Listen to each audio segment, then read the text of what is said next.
villagers will go to the forest or, hunt, or desert and hunt down everything. All right, now they are separated here, the two of these two species, because these are bullies. They have longer horns. They always would call the adexes. All right, now that color kept them cool in the desert. It's hot over there, up to about 130 degrees. It's a sandy desert also. When they're on sand, they just blend in.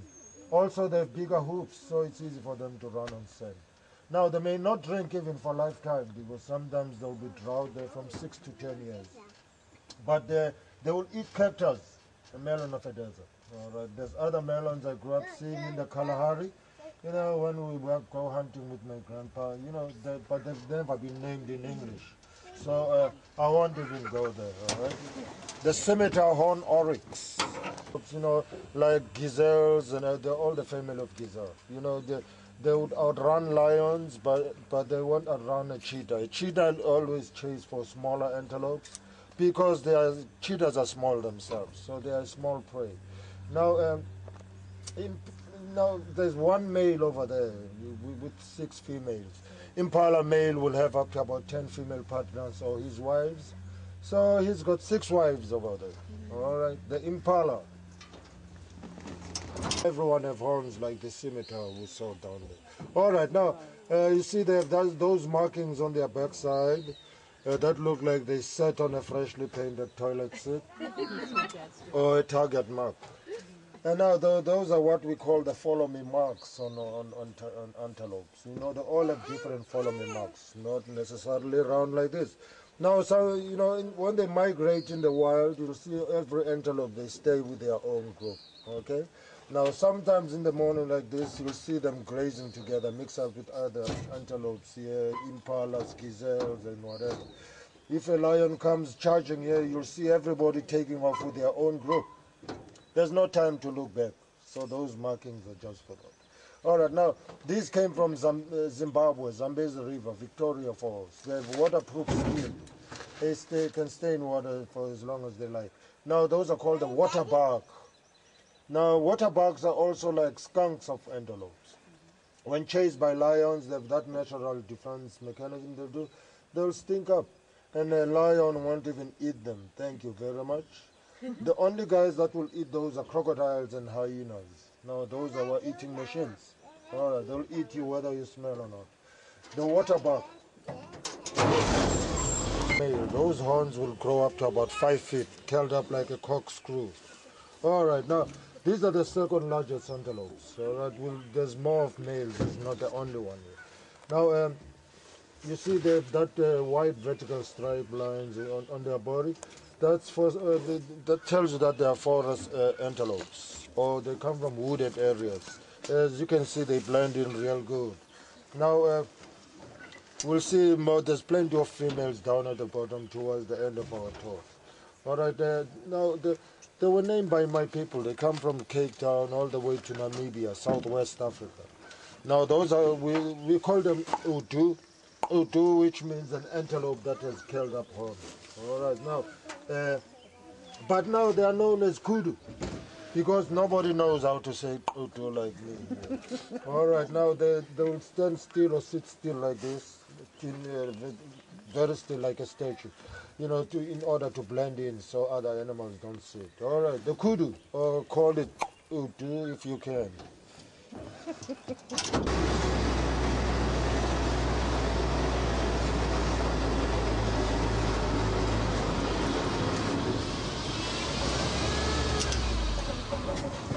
Now, do you know what those are? Yes. Those are wildebeests, the blue wildebeests. All right. Now, these kind, they migrate all over in Africa. They never stay in one place. Now, have you ever seen that movie, The Lion King? Yes. Yeah, they will be running during that stampede. I used to see the same thing at home when I'm at my grandpa's place. You know, we were up on the hill, quarter of a mile away, whereby we used to see them migrate. We're up the hill, down at the bottom, you see them in a bunch of about 1.5 million. They'll be running during that stampede. Some of them will be having babies here. When their babies are born, they'll stand up in 3 minutes. In 10 minutes, those babies are running, following the crowd. That's when you see them being eaten by everyone now. lions, leopards, crocodiles, hyenas, and all. So hence some people at home, we call them the McDonald's of the wild. Fast food for everyone. Some people call them spare parts of animals. You see, they have horns like a buffalo, face like a horse, a body like a zebra or hyena, and a backside of a donkey, with a brain of an ostrich. Okay, the blue wildebeests.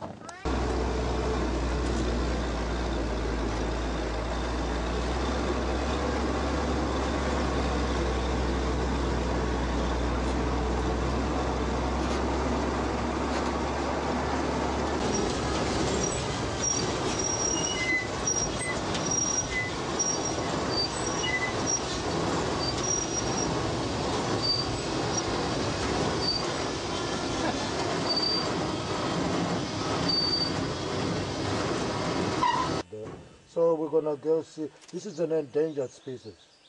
A zebra is? Yeah. See, those have large black stripes with white. Others have gray lines too. So we have two species here on the ground. These are called the Grand zebra, and then we're gonna see other zebras called the Chapman or Damara zebra. Now this one, she's new. She just came in. We had one stallion up there, so we brought this one from Fresno, from a private owner. She's not yet used to other zebras.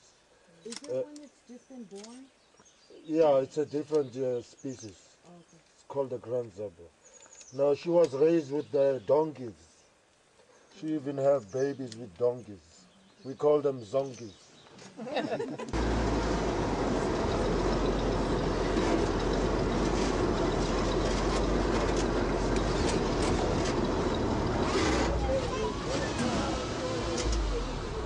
Alright, the large ones there with horns, those are, you see the vertical stripes too. Those are forest antelopes. They are the largest antelopes.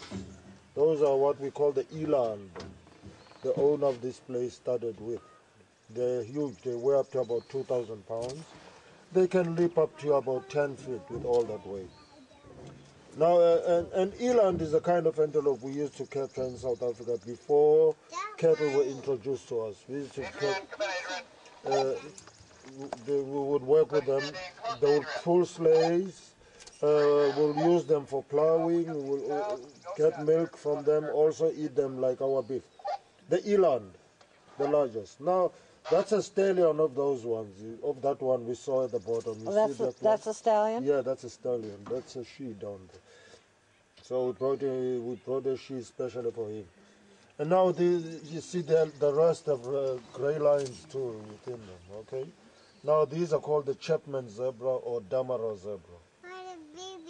So now we have, in Africa we have another species called the mountain zebra or bushel zebra that come from Basutoland. You know, they have longer hair on its neck here. All right, now that's an endangered species also. We don't have it here. We only have these two species. Now, have you ever heard of a movie called The Racing Stripes?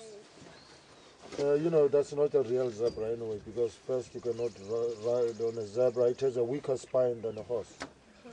So, but now all these are the descendants of what we call the quagga. Before the British came and named these zebra. I know you guys call them zebra. It's okay. Now, now the quagga my grandpa saw, he used to talk about it when we would go hunting. He said it had it was tall as a horse, round mouth and long ears like a mule. So that died out. You know, he was born 1864. He passed away in 1969. So he was like 105. He saw the quagga as a young man. He was like 8 when he saw it.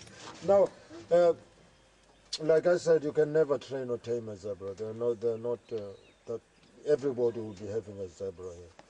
Now, they are not nice also. They are mean. They will kick and bite.